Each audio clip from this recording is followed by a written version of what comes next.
여러분들 반갑습니다. 오늘 하나님 말씀은 룻기 1장 16절서 18절까지 읽겠습니다. 룻이 이르되 내게 어머니를 떠나며 어머니를 따르지 말고 돌아가라. 강권하지 마옵소서. 어머니께서 가시는 곳에 나도 가고 어머니께서 머무시는 곳에서 나도 머물겠나이다. 어머니의 백성이 나의 백성이 되고 어머니 하나님이 나의 하나님이 되시리니 어머니께서 죽으시는 곳에서 나도 죽어 거기 묻힐 것이라. 만일 내가 죽은 일 위에 어머니를 떠나면 여호와께서 내게 벌을 내리시고 더 내리시기를 원하나이다 하는지라. 나오미가 룻이 자기와 함께 가기를 굳게 결심함을 보고 그에게 말하기를 그치니라. 아멘. 사사시대에 일어났던 그 룻이라는 감동적인 여인의 사건입니다. 룻기는 신앙 혈성입니다. 이제 사사시대 중에 룻이라는 여인을 통해서 감동적인 사건을 기록하고 있는데요. 모압으로 이주했던 엘리멜렉의 일가는 결국 모든 것을 잃은 나오미와 두 자부만이 남게 됐어요. 그래서 다시 이제 베들레헴으로 고향으로 돌아갈 것을 결심한 나오미는 두 자부를 남겨놓으려 하지만 룻만은 시므를 따를 것을 각오하고 함께 귀향하게 됩니다. 이러한 헌신적인 룻의 행동은 얼마 뒤 보아스를 만나 가문을 다시 일으키게 되는 축복을 받게 되며 이어 다윗의 조상이 되는 영광을 얻게 됩니다. 그래서 4장으로 되어 있는데 첫 번째는 1장에는 룻의 결심, 두 번째는 룻의 헌신, 세 번째는 보아스와 사랑, 룻의 청혼, 또 네 번째는 축복받는 결혼입니다. 보아스와 룻이 결혼해서 누굴 낳았어요? 오벳. 그 다음에 오벳은 이세, 이세는 다윗, 다윗은 솔로몬. 그래서 900년 이후에 예수 그리스도 오시는 길을 준비한 겁니다. 제가 성경을 읽으면서 저희 어머니가 그 룻처럼 헌신하셨구나, 그런 마음을 하나님이 주셨어요. 그래서 2022년 5월 22일 날 며칠 동안 그림을 그렸는데 6.25 전쟁 이후 어머니가 헌신하신 고향, 제목입니다. 어머니가 헌신하신 고향입니다. 그림을 제가 그렸습니다. 제가 그 2달 만에 6.25 전쟁이 이제 발발해서 저희 가정은 아버지는 경찰서에 다니셨고 어머니와 오빠와 저, 네 식구가 대전에서 살았습니다. 조치원에 경찰서 다니시고 대전에도 다니셨다고 그래요. 그런데 6.25 발발이 일어나서 이제 어머니가 고향을 가게 된 것입니다. 또 아버지를 아버지가 또 아프셨기 때문에, 그래서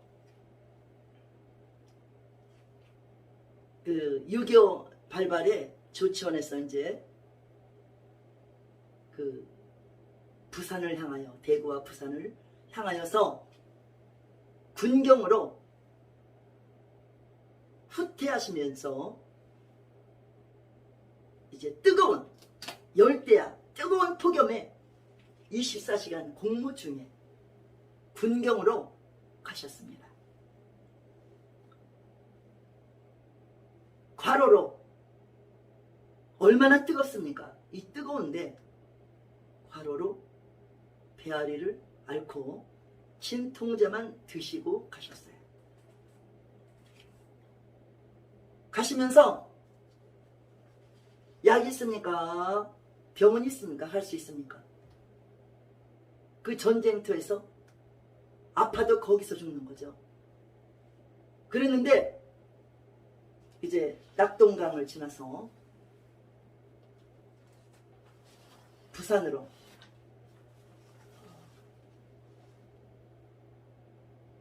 이제 정부가 대구를 거쳐 부산으로 이전하는데, 조치원에 계셨던 분들은 인천 상륙 작전으로 가시고 저희 아버지는 부산으로 가셨는데, 그때가 8월 18일이 넘고 거의 9월달경 됐겠죠. 그런데 가셔서 진통제만 드시고 가셨는데 얼마나 힘들었겠어요. 이 더위에. 그 고통을 참고 가셨겠죠. 가서 진단을, 복막염이라는 진단을 받고 오셨습니다. 그래서 이젠 수복해서 조치원 경찰서 다니시면서 대전 도립병원을 다니시며 통원 치료받고 뭐 하셨지요. 그랬는데 병원에 갈 시기와 수술할 시기, 약 먹을 시기, 그 시기를 다 놓친 거예요. 놓치고 치료가 되는 게 아니라 퍼져버렸어요. 가망이 없어요. 그래서 경찰 신분을 유지한 채 키도 크고 건강하시고 그러신 형제들 중에 제일 건강하고 제일 크시고 멋있었대요. 저는 명함 사진, 요거 증명사진에 찍은 이 사진 하나밖에 없습니다. 이것을 보고 그림도 그렸습니다. 그랬고 병원에 갈 시기를 놓치고 경찰국에 발령, 임명받으시고 저희 아버지는 순직하셨어요. 어린 2달 만에 전쟁이 일어났고 오빠도 어리고 죽으면 죽으리라 시댁에서 누처럼 또 그대로 순종한 거예요. 믿음이 있어 순종한 게 아니라 그 법을, 부모님을 섬겨야 되겠다 하는 마음으로 순종하며 대전에서 사셨던 분들이 6.25 전쟁이 일어나고 아버지가 또 그 복막염으로 고통을 당하시다가 경찰 경위로 경찰 신분을 유지한 채 돌아가셔서 시댁에 들어가서 사시는 겁니다. 그러면 농사가 참 많았어요. 농사 일을 하는데 땅도 많고 논도 많았어요. 이거는 팔아야 학비를 대니까 15명을 섬기면서 15명 고모님들 3분이고 또 아버지 형제들 넷, 그리고 큰어머니 큰아버지 할머니 할아버지 다 여기 사시고 똑같아요. 모습이. 어머니는 농사일에서 해온 거 가지고 준비해서 3시 반에 준비하고 다 이제 미리 준비하고 4시 정도에 도보로 2시간을 걸어서 대전역 시장에 가서 장사를 하셨습니다. 이제 광주리에 고구마 줄거리, 참외, 옥수수, 감 울커서 가지고 걸어가시는 거예요. 지금은 차편이 좋지만 차편이 안 좋아서 열차가 갔죠. 그래서 여기는 대덕군이고요. 대전에서 사시고 어머니는 고향으로 가신 겁니다. 시댁으로. 룻이 고향을 찾아간 것처럼, 어머니 따라간 것처럼. 그래서 며칠에 한 번씩 대전역에 가서 팔아서 학비를 대야 됐고, 또 어머니는 물지개를 메고 여기다 이제 어깨다 메고 집 뒤로 가서 15분 가요. 물을 떠오시고, 뭐 하루에 2번이고 3번이고 그건 모르겠고요. 떠오시고 또 빨래를 빠르시고 그러고 사셨습니다. 또 산 밑에 우물 있어요. 그 옛날 모습 그대로입니다. 우물에서 물을 떠오시다가 넘어지셨는데 여기서 완전히 박살이 났어요. 물동이가. 그 모습을 제가 여기서 바라봤어요. 시골에 어머니가 헌신하신 고향을 제가 그림으로 성령님께서 그리게 하셨습니다. 생각도 주시고 기억도 나게 하시고 해서 그린 그림입니다. 그래서 어머니가 부모님을 헌신하시고 하나님께서 저를 뽑아냈습니다. 어머니의 헌신을 통해서 저를 뽑았는데, 예수님이 예수 믿고 나서 어려서 믿다가 안 믿고 예수님이 고향에 내려오시는 것을 꿈으로 보여주셨어요. 껌껌한 어둠에 예수님이 손을 잡아주시고, 저의 이제 우리 집 여기 다락, 부엌 위에 다락이 있었어요. 여기는 명절날 이제 과방에서 음식을 차리는 것을 제가 했습니다. 예수님이 그곳에서 흰 옷을 입으시고 누우셨다가 크리스탈 컵에다 물을 드시고 올라가셨어요. 예수 믿고 나서 1년 만에. 그리고 저희 어머니가 이제 헌신하심으로 하나님께서 제가 힘을 다해 마음을 다하고 뜻을 다해 성품을 다해서 예수 그리스도를 섬기고 봉사하고 헌신하고 전도하고, 주님이 그러면서 시아버님이 철학을 푸시기 때문에 제가 삼각산에 가서 기도를, 집사 때 밤새도록 기도를 5년 하는 동안에 창세기 12장에 여호와께서 아브라함에게 이르시되 너는 너의 본토 친척 아비 집을 떠나 내가 네게 지시할 땅으로 가라 해서 5월달 말일 그때에 가련동으로 갔습니다. 내가 너를 큰 민족을 이루고 내게 복을 주어 내 이름을 창대케 하리니 너는 복의 근원이 될지라. 와와와와 와! 천국의 성전을 보여주면서 우리와 같은 음성이 성전에 꽉 차가지고 내게 복을 주어 내 이름을 창대케 하리라 와와와 하는데, 우주적인 하나님의 계시와 음성을 주시면서 성전의 앞에서 제가 신발을 신고, 세 분이 신발을 신고, 저는 중간에서 신발을 신고 나온 것입니다. 제가 죽을 곱에서 주님이 살렸거든요. 몇 번의 죽을 곱에서 살려냈습니다. 그러더니 내가 너를 살렸지 않느냐, 너는 내 일을 했다고, 내 일을 했다고 그러십니다. 주님의 일을, 저는 주님의 일을 하기 위해서 태어난 것 같아요. 그러면서 나라를 위해서, 세계를 위해서 기도하게 하십니다. 이렇게 하나님 말씀하시고 3절에 너를 축복하는 자에게는 내가 복을 내리고 너를 저주하는 자에게는 내가 저주하리니 땅의 모든 족속이 너를 인하여 복을 얻을 것이니라 하신지라. 이 말씀이 두렵고 떨렸어요. 그래서 하나님이 나한테 이렇게 주셨는데 저를 축복을 해야 되는데 저를 괴롭힌단 말이에요. 너무너무 괴롭혀요. 10년 동안. 그런데 두렵고 떨려서 현장에 가서, 시댁에 살으셨던 현장, 다른 사람이 살고 있는 현장 가서 말씀을 유튜브에 냈잖아요. 저 그때 두렵고 떨려갔습니다. 저를 축복한 자는 축복이고 저주한 자는 저주한다 그랬어요. 말씀대로예요. 제가 저주 안 해도 말씀은 그대로 이루어집니다. 너무 두렵고 떨려갔습니다. 두 번째 가서 영상 낸 거예요. 그랬는데 서류 찾아 산말리 이 땅에서 풀으라고 그랬잖아요. 이것도 말씀을 많이 써서 올렸어요. 보냈습니다. 청와대도 보내고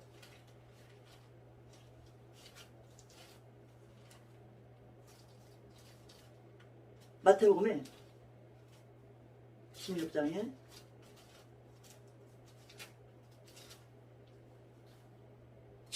내가 천국 열쇠를 내게 주리니 네가 땅에서 무엇이든지 매면 하늘에서도 밀 것이요 네가 땅에서 무엇이든지 풀면 하늘에서 풀리리라 하시고. 아멘. 우리는 풀어야 돼요. 억울한 거 풀어줘야 됩니다. 이 땅에서 매면요 하늘에서 매어버려요. 그 하나님이 보셔요. 전 두렵고 떨립니다. 저는 풀어야 돼요.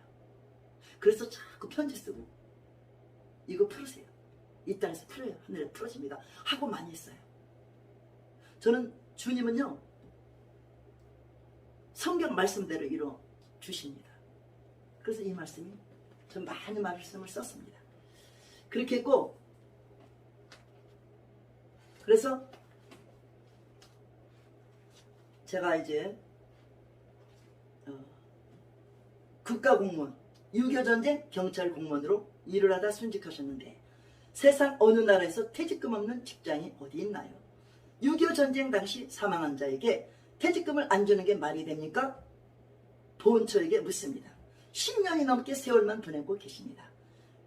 국가 공무원으로서 6.25 전쟁 중 24시간 근무 중에 열대야 같이 뜨거운 전쟁터에서 과로로 복막염이 발병하여 병원에 가시기를 놓치고 경찰 경위로 순직하신 아버지 인사기록을 보관하지 못한 것은 직무유기 아닙니까?